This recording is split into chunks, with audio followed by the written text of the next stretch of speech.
All right, where are we off to, Dad? Well, we built a sugar shack for one of our customers. He's an awesome guy, and he's ordered a few buildings from us. But today he's having a sugar sap boil, so we're gonna take off to his place in parts unknown Ontario, and we're gonna go check out our sugar shack in action, turning some maple sap into maple syrup today. So we're gonna take a bit of a drive here, and once we get there, we'll take some more film of showing how this thing works. But there's a Highland Outbuilding there that was designed specifically as a sugar shack, and today is the first boil. Amazing. Can't wait. Okay, folks, well, we're back out at an off-grid property here. This is the solar shack that got built to house the batteries and the inverters for these big panels here. So this is all coming together really nicely. Projects like this take time and capital, of course, but that's quite a bit of solar. I'm guessing those are 350 watt panels. There's a few kilowatts there for sure. But if you'll remember, I had a video recently where we were bringing the sugar shack down here. And if you see over yonder, there's a bit of smoke coming out the top of this thing, which means that there's a sap boil going on. So I don't know, I think maybe we'll do a little snooping around later. I can see one of the lines coming down. I think the maple part of the forest is up further, but they do have elevation in their favor, so they can drip their lines all the way down to the sugar shack.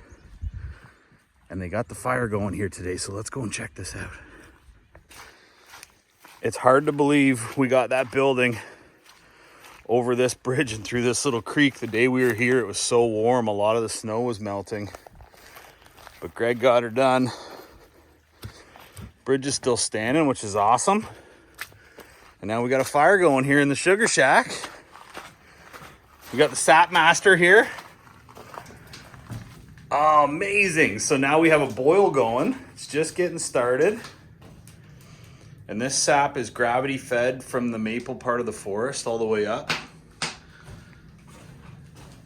Chimney is put through the roof. That's perfect. A little bit of space around that collar makes sense, right? Like this is all pressure treated floor. A little bit of water is not going to hurt this thing. But this fire just got started, and we'll come back when we get a boil going here. So the boys are trying some tree blood straight from the forest. That's so Look at that.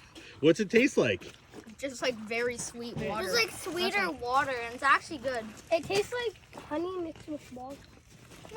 So this is all gravity fed, right? Yeah. There's no pump in the system whatsoever. So this line runs its way back in there. Maybe you guys want to go for a little walk up here. Yes. Yeah. So we're going to rethink the plan here, because initially we thought we had enough room back here to use these pressure treated stands to put the ICB totes on. It turns out gravity's not helping us, so we're going to maybe rethink putting one of the totes up there that can be filled, that will in turn fill this one. But if I take you back inside here, I'll show you the plan.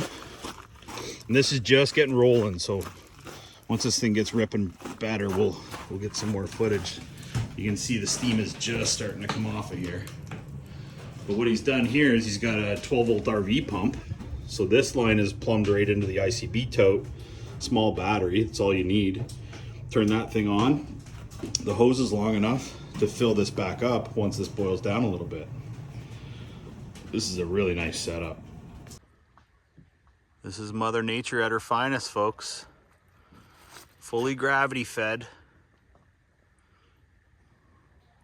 I wouldn't know how to quantify the amount of sap that's going in here, but you can see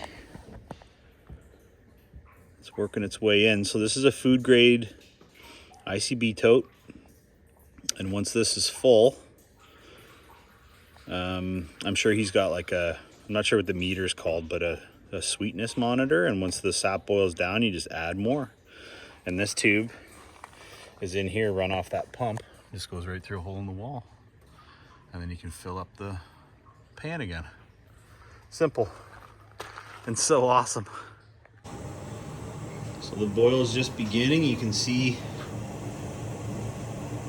the start of it's about to get a very aggressive boil. This is a nice sized pan.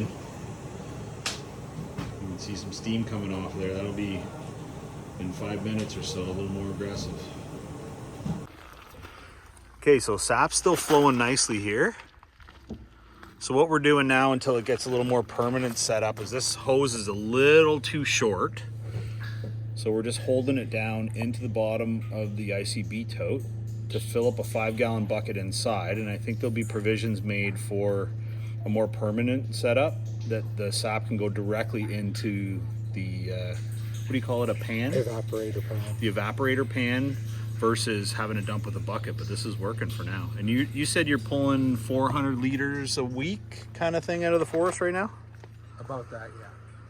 So apparently the more sun we get, the more the sap flows, which makes sense. We're not getting any sun. So on an overcast day, this is kind of the flow that we're getting. And you can see the bubbles coming through here. It's probably 100 mils a minute, something like that. Pretty cool. Well, the boil's rolling good now, folks. So we're adding sap. You can actually see it changing color just a little bit. And our system here for having this roof open up is working perfectly. There's no additional humidity. Got the door wide open over here. Working out pretty good. Highland Outbuildings' first ever sugar shack. It makes it sound What's that? You're like, oh yeah, we have a blower. It's really confident. Well, so here we go, folks. The sap's flowing.